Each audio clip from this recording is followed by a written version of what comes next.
वैशाख महीने की शुक्ल पक्ष की नवमी तिथि को श्रीराम वल्लभा देवी मां सीता का प्रकाट्य हुआ था। इसलिए इस तिथि को जानकी नवमी और सीता नवमी के नाम से जाना जाता है। मां सीता को मां लक्ष्मी का भूमि अवतार माना जाता है।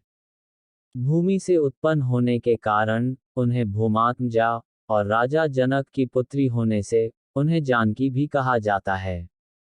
मां सीता के बारे में वाल्मीकि रामायण और कई अन्य ग्रंथों में जो उल्लेख मिलता है, उसके अनुसार मिथिला के राजा विदेहराज जनक के राज में कई वर्षों से वर्षा नहीं हो रही थी।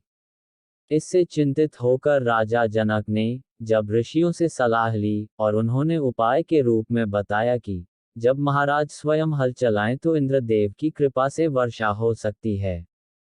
राजा जनक द्वारा हल चलाना।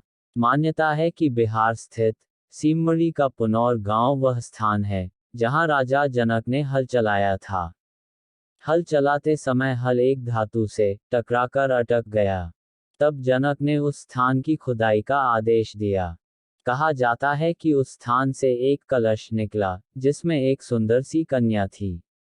चूंकि राजा जनक निसंतान थे, उन्होंने कन्या को ईश्वर की कृपा मानकर पुत्री बना लिया। हल का फल जिसे सीत कहते हैं, उससे टकराने के कारण कलश से कन्या प्रकट हुई थी, इसलिए कन्या का नाम सीता रखा गया। इस घटना से इतना तो पता चलता है कि मां सीता राजा जनक की अपनी पुत्री नहीं थी। जहां जमीन के अंदर से कलश से प्राप्त होने के कारण सीता स्वयं को पृथ्वी की पुत्री मानती थी, वहीं वास्तव में सीता के पिता कौन थे और कलश में सीता कैसे आई, इसका उल्लेख अलग अलग भाषाओं में लिखे गए रामायण और दूसरी कथाओं से प्राप्त होता है। तो दोस्तों, आइए जानते हैं माता सीता की जन्म का अलग अलग कहानी के बारे में। तो दोस्तों, अगर आप रामायण का कहानी को सुनना पसंद करते हैं तो वीडियो को लाइक, शेयर, सब्सक्राइब जरूर करें। वेदवती कैसे बनी रावण के विनाश का कारण। जहां एक प्रसंग के अनुसार मिथिला नरेश जनक ने धरती से प्राप्त सीता को अपनी पुत्री मानकर पालन पोषण किया और स्वयंवर के जरिए वह श्री राम की अर्धांगिनी बनी। वहीं अद्भुत रामायण में सीता को रावण और मंदोदरी की बेटी बताया गया है। अद्भुत रामायण की इस घटना से पहले जो कथा जुड़ती है वह है वेदवती की। दरअसल ब्रह्मवैवर्त पुराण में यह कथा आती है, जहां से रावण के अंत की कथा भी जुड़ती है। कहते हैं रावण के अंत के पीछे सबसे बड़ी वजह बनी भगवान विष्णु की उपासक वेदवती। मां सीता इन्हीं वेदवती का पुनर्जन्म थी।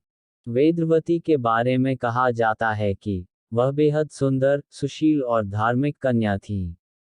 वह भगवान विष्णु की उपासक होने के साथ उनसे ही विवाह करना चाहती थी। ब्रह्मवैवर्त पुराण के अनुसार वेदवती अपनी इच्छा पूर्ति के लिए सांसारिक जीवन छोड़कर जंगल में कुटिया बनाकर तपस्या में लीन थी। इसी दौरान एक दिन जब रावण हिमालय का भ्रमण करते हुए एक ऋषि कन्या वेदवती को देखा तो मोहित हो गया। वह कन्या के निकट गया और अभी तक उसके अविवाहित रहने का कारण पूछा। तब वेदवती ने बताया कि उसके पिता उसका विवाह विष्णु से करना चाहते थे, परंतु एक राक्षस के मुझ पर मोहित होने के कारण उसने मेरे पिता का वध कर दिया। पति के वियोग में माता का भी देहावसान हो गया। पिता की मृत्यु का बदला लेने के लिए ही उन्होंने तपस्या का मार्ग अपनाया। रावण ने शुरू में वेदवती को बहकाने की कोशिश की, परंतु उसके नहीं मानने पर उसने वेदवती के केश पकड़ लिए। तब कहा जाता है कि वेदवती ने रावण के द्वारा पकड़े गए बालों को काट दिया और दौड़ते हुए अग्निकुंड में कूदकर अपनी जान दे दी। मगर मरने से पहले उन्होंने रावण को श्राप दिया कि वो खुद रावण की पुत्री के रूप में जन्म लेकर उसकी मृत्यु का कारण बनेंगी। वही वेदवती के जन्म में एक कन्या के रूप में जन्मी और रावण के विनाश का कारण बनी। रावण और मंदोदरी की बेटी सीता। अद्भुत रामायण में ही उल्लेख है। रावण कहता है कि जब मैं भूलवश अपनी पुत्री से प्रणय की इच्छा करूं, तब वही मेरी मृत्यु का कारण बने। अद्भुत रामायण के प्रसंग के अनुसार ही दंडकारण्य में गृत्समद नाम का एक ब्राह्मण था, जो मां लक्ष्मी को पुत्री रूप में पाने की कामना से प्रतिदिन एक कलश में कुश के अग्रभाग से मंत्रोच्चारण के साथ दूध की बूंदें समर्पित करता था। कहते हैं उस समय देव असुरों के बीच संग्राम चलता रहता था। कभी असुर देवों पर तो देव असुरों पर आक्रमण करते रहते थे। उसी बीच किसी दिन रावण उस ब्राह्मण की कुटिया पर पहुंच गया। उस समय गृत्समद वहां उपस्थित नहीं थे। इसका फायदा उठाकर रावण ने आश्रम के अन्य ब्राह्मणों और ऋषियों को मारकर उनके रक्त को उसी कलश में भर लिया। कहते हैं कि रावण उस रक्त कलश को अपने साथ लेकर लंका चला गया, जहां उसने अपनी पत्नी मंदोदरी को उस कलश को संभाल कर रखने को कहा। वहीं मंदोदरी को उस कलश में क्या है, इसके बारे में बताते हुए उसने कहा कि यह बहुत ही तीक्ष्ण विष से भरा है।